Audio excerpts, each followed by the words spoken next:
Hi పిల్లలు, ఈరోజు మనం చెప్పుకోబోయే కదా చిన్ను తోడేలు వచ్చిందని చెప్పిన అబద్ధం.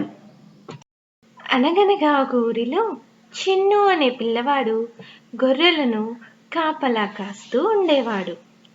ఆ రోజు తనకి చాలా బోర్ కొట్టింది. సరదాగా గ్రామస్తుల్ని ఆట పట్టిద్దాం అనుకున్నాడు. తోడేలు తోడేలు కాపాడండి కాపాడండి అంటూ అరవసాగాడు. గ్రామస్తులు అది విని కంగారుగా చిన్ను వైపు పరుగులు తీశారు.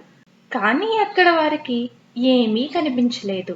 చిన్ను నవ్వుతూ సరదాగా ఆట పట్టించాను అన్నాడు. గ్రామస్తులు కోపంగా మళ్ళీ అలాంటి అబద్ధాలు చెప్పకూడదు అని అతనిని హెచ్చరించారు. అయినా వినకుండా మళ్ళీ అలానే అరవసాగాడు.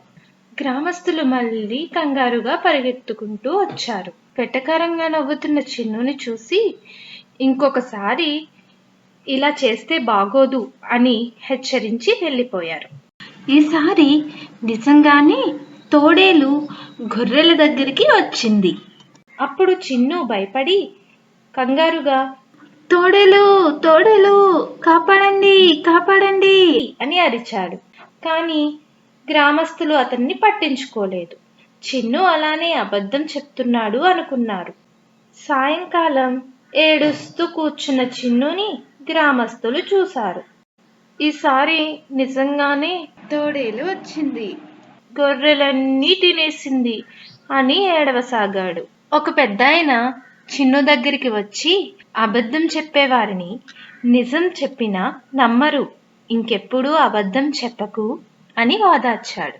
దీని నీతేమిటి? అబద్ధం నమ్మకాన్ని నశింపచేస్తుంది, కాబట్టి ఎప్పుడూ అబద్ధాలు చెప్పకూడదు. మరిన్ని కథల కోసం ఫిలోమత్ జెన్ ఛానల్కి సబ్స్క్రైబ్ చేయండి.